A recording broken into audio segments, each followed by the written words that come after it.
everyone! This is going to be a really controversial subject, but I really love candy corn, so I am going to make a candy corn dress. If you don't like candy corn, let me know in the comments what kind of Halloween candy you do like. Let's get started!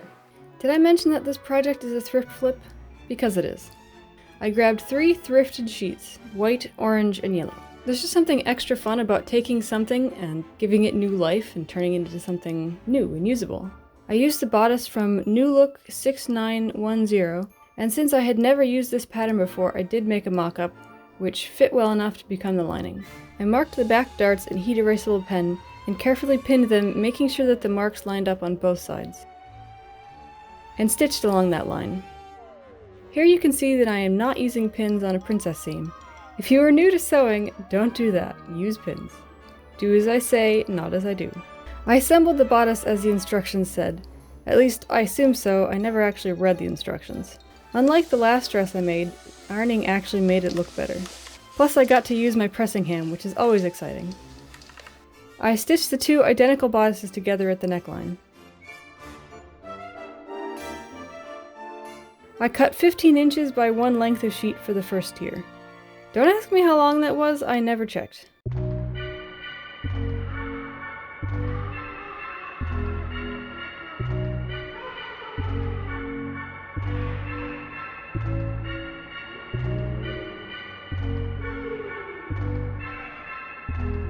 An update on the candy corn dress. I bought myself a cauldron mug, which is pretty awesome. And I have eaten all of the candy corn, which is less awesome because now I don't feel very good. I needed some inspiration in my stomach.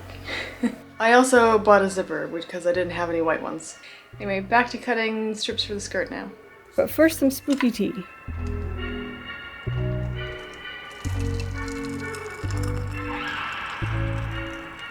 I cut 2 unknown lengths of 8 inches wide yellow for the bottom tier.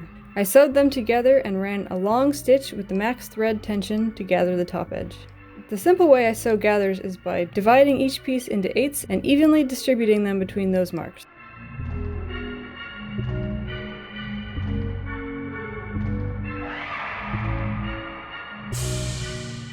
I repeated this for the skirt to the bodice.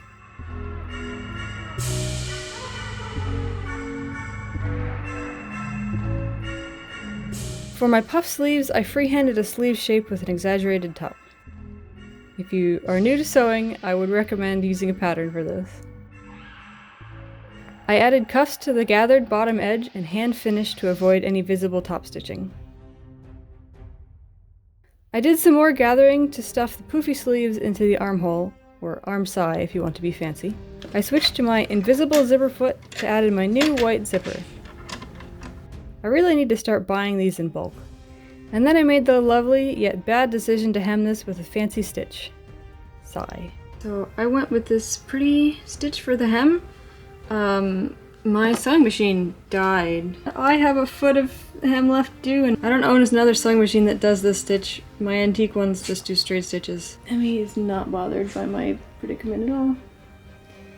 I'm gonna do a thorough cleaning and see if that makes a difference. If you've ever wondered what the inside of a sewing machine looks like, it looks like this. Don't really have a manual for what I'm doing, so... Oh, hi, Em. So it's a couple days later now, and this is the candy corn dress as it currently stands, although there's a chunk in the back that is not hemmed. You'll notice that my machine is still not there. I took it to the repairman yesterday, and he pretty much said what I thought, which is that it's dead. So, I don't currently have a sewing machine that does anything besides a straight stitch. So, I've lined up one that I can borrow if it works. It's not been used in a while, so I might be able to finish the hem, but I need a new sewing machine, which is a whole different problem. A decision I was not prepared to make right now. So, that's gonna be interesting, but this is making me pretty sad right now. To distract myself from my sadness, I strung together candy corn beads and fake pearls into a necklace. And then I took out some of my frustration by ripping apart this mini hat to use it as a template and also reuse the wire. Remember everyone, we're thrift flipping here. I grabbed my last candy corn bead as a reference because remember, I ate all the candy corn already. I never said I didn't have any working sewing machines. Meet my great-grandmother's 221 featherweight, which I used to stitch interfacing to the sheet colors. I cut 2-inch bias tape to hem the brim.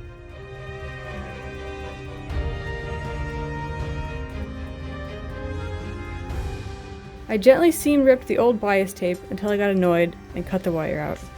Not cut the wire, just the wire out. With the brim wire free, I imprisoned it again by folding it in the bias tape and top stitched this in place. I hand stitched the cone on and added some orange trim and a black flower and the final candy corn bead. I spent 2 hours this morning trying to fix a borrowed machine to see if I could get it to work again that had the potential to do the right stitch, but it was just not gonna happen, so I think I'm going to just leave it. It's only a foot, it's only in the back of the hem, so no one's gonna notice.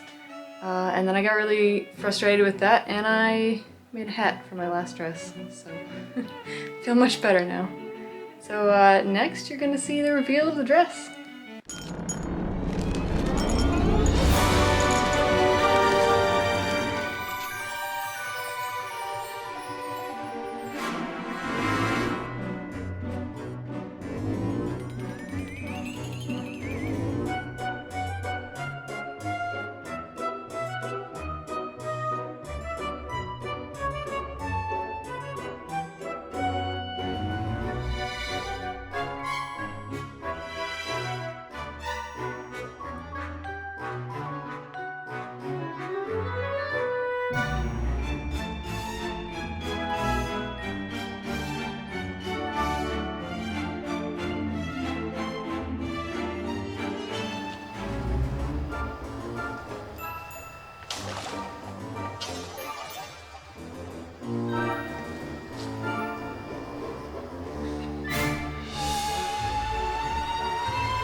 And then I took the dogs for a walk at that beautiful park.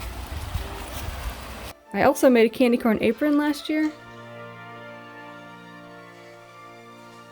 And I whipped up a quick matching one for my niece. I got a big surprise tonight, and I was gifted a new sewing machine, so I'm back in the world of modern sewing now. I finally finished the hem.